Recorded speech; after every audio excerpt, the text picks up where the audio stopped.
Bom, estou aqui me sacrificando nesse frio para explicar algumas questões sobre como foi a minha experiência de estudar na França, numa universidade francesa. São algumas questões que eu recebo com uma certa constância no meu e-mail e às vezes eu me pego respondendo sempre as mesmas coisas para as pessoas, então vou deixar um vídeo de uma vez, porque aí de repente as pessoas já podem encontrar aí na internet e tal, e podem até conversar, de repente elas vão se conhecer nos comentários, né? A gente vai sonhando um pouco com essas situações. Uns amigos meus chegaram aqui. Peraí, só um minutinho. Je dois finir mon vidéo et après, ok? Je vous appelle. Tchau. Bom, é o seguinte, as pessoas perguntam como que elas podem estudar na França. Você não precisa ser um gênio, mas muitas universidades francesas, cada processo é diferente, tá? Das universidades. Em primeiro lugar, você tem que se inscrever. Se você está no Brasil, você tem que se inscrever no site da Campus France. E aí ver lá, participar dos critérios lá deles, e tem umas opções para escolher e tal. Mas se você for participar do processo interno da universidade, caso você já esteja estudando francês numa universidade aqui, ou caso você tenha alguma outra especificidade,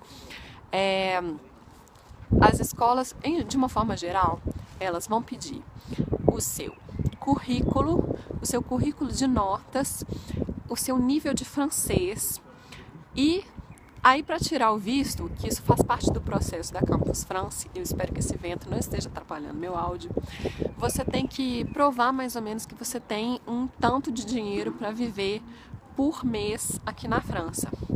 No meu tempo, isso foi em 2012, esse valor estava em 700 euros por mês.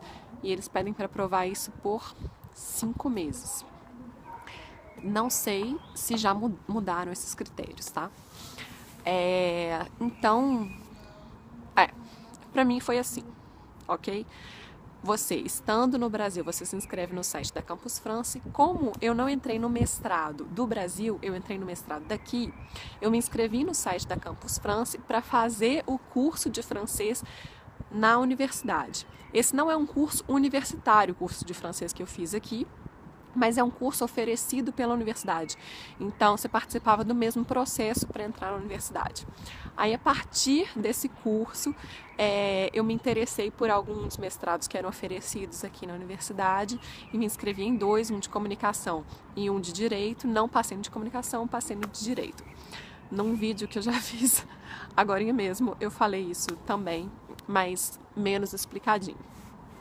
Aí, como é que é viver e estudar aqui na França, né?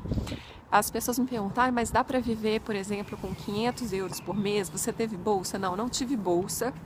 Então, o dinheiro que eu tinha era ou do trabalho ou de ajuda das pessoas, né? Eu tive ajuda da minha família e tal. E eu trabalhei também, trabalhei em lanchonete, trabalhei como babysitter, dava aula de português, então eu tive outros trabalhos. O custo de vida aqui é caro, porque a comida é cara. Hoje em dia eu não diria que está tão mais caro que no Brasil, não. Mas na época que eu cheguei eu sentia que estava muito mais caro. Hoje em dia eu nem sinto tanto. E o aluguel é em torno de 390, 500 euros. Então é por isso que eu falo para deixar mais ou menos 500 euros, mas você pode encontrar um lugar para alugar por 380, 390 euros por mês. Coisas que são baratas aqui. Não é que a locomoção seja barata. Um ônibus custa 1,20, 1,30, tá por aí o preço do ônibus. Mas você pode fazer muita coisa a pé se você estiver numa cidade pequena. Pode fazer muita coisa de bicicleta. E as bicicletas, você pode comprar bicicleta usada, que vai custar até 40, 50, 60 euros. Pode alugar a bicicleta também. E, enfim, é uma locomoção fácil, sabe? A mobilidade urbana é fácil aqui, então isso não vira um custo na sua vida. Eu tô falando de uma cidade de 100 mil habitantes, que é onde eu moro, Avignon. Que mais? As festas.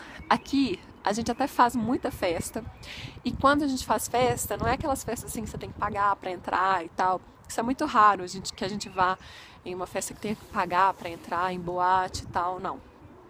Geralmente as festas são caseiras ou nas ruas, e aí você paga. Quando é nas ruas, você paga a consumação, se estiver bebendo, quiser beber e tal. E quando é festa caseira, cada um leva o que for comer ou beber. Então isso fica muito acessível. E é dessa forma que a gente segue a nossa vida social.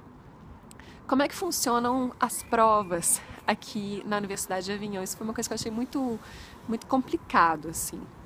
Porque eu tinha feito 1 ano de curso de francês, né, antes de começar a fazer a universidade, porém, as provas eram ou uma dissertação durante 3 a 4 horas sobre um tema mais complicado que eles iam escolher, ou era uma prova oral de 10 a 15 minutos.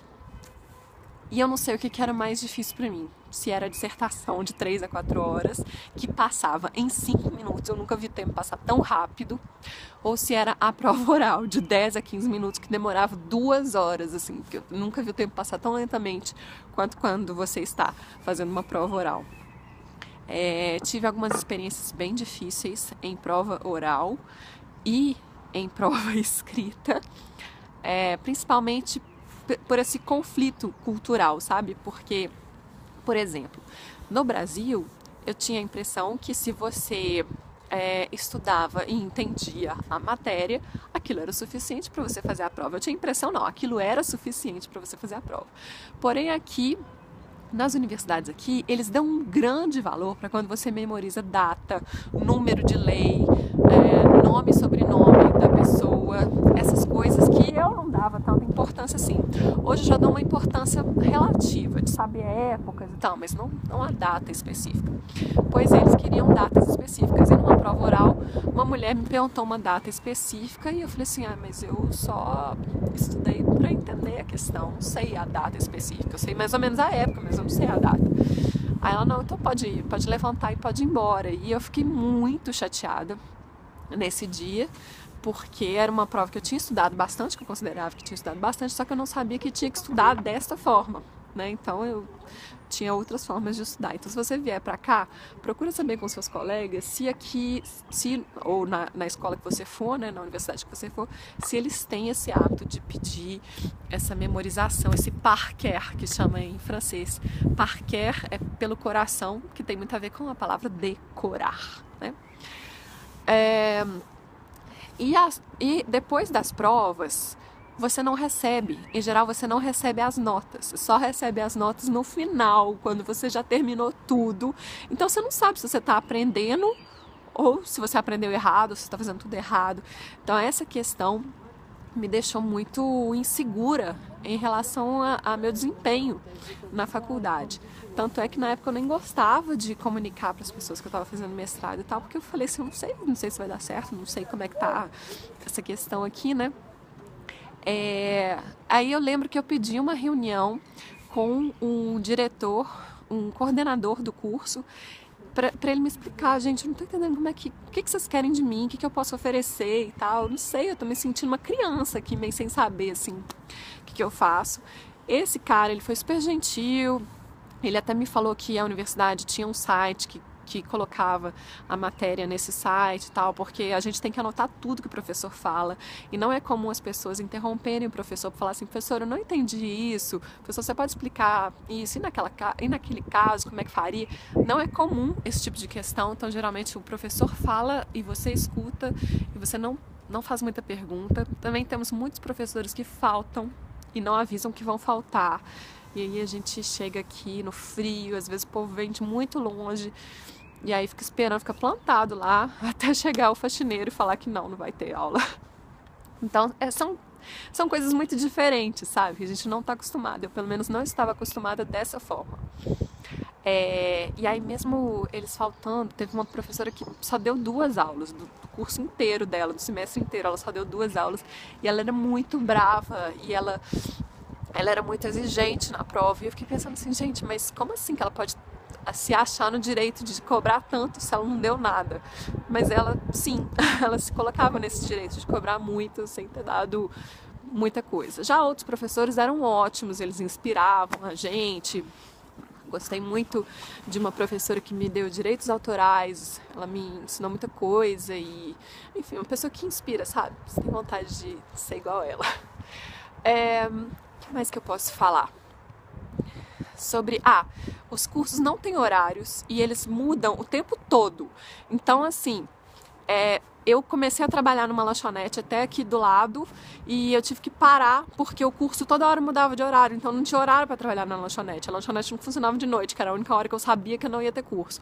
O resto mudava de semana para semana, você acaba não podendo programar muitas coisas, então você entra meio que num conflito, assim, meu Deus, eu não posso fazer mais nada, eu tenho que pensar só na universidade, e isso para mim foi um pouco difícil, porque eu sempre gostei, assim, de poder estudar e poder ter outros projetos, né, fazer só uma coisa, eu nunca gostei muito disso, mas tive que me adaptar nesse ano que eu estudei este curso aqui. O que mais? Eu tinha mais ou menos uns 20 colegas, a maioria eram franceses, mas tinha alguns estrangeiros, não tive nenhum colega brasileiro, os estrangeiros eram ou da Europa do Leste ou da África. Tive aula de inglês também, um dos cursos foi de inglês e essa era a minha melhor matéria, que era a matéria que eu podia falar fluentemente e tal. E é engraçado, assim, eu tinha alguns colegas que eram bem extremistas, eles tinham alguns pensamentos bem extremistas, e eles só começaram a me respeitar depois que um dia na aula de inglês eles descobriram que eu já era advogada. Mas aí no final deu tudo certo, sabe? No final todos estavam me respeitando, estava ótimo. O meu projeto que eu apresentei, que eu fiz o memoir, tinha que ter em torno de 80 páginas de pesquisa. E eu fiz sobre os contratos da FIFA com as cidades do Brasil para a Copa do Mundo. Foi um estudo interessantíssimo sobre o momento político também que o Brasil estava vivendo, sobre contratos e sobre a FIFA.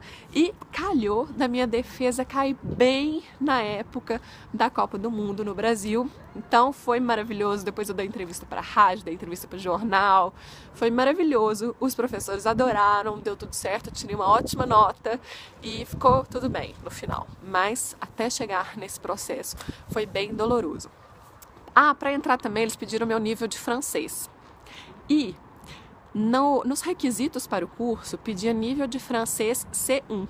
Só que eu só tinha até o nível B1, que é um ano a menos de estudo, antes de chegar no nível C1. Eu mandei que eu tinha o nível B1 de francês, coloquei lá e eles aceitaram. Só que eu penei para entender o que o povo estava falando durante o curso, tá?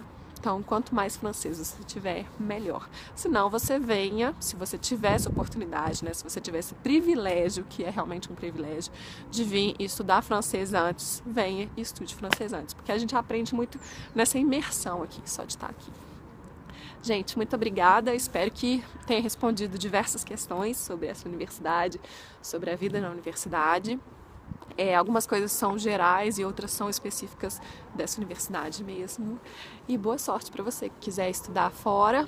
E se você não quiser ou não puder, não tem problema, você terá outros aprendizados na vida, porque a gente não aprende só na universidade não, viu? A gente não aprende só na universidade mesmo.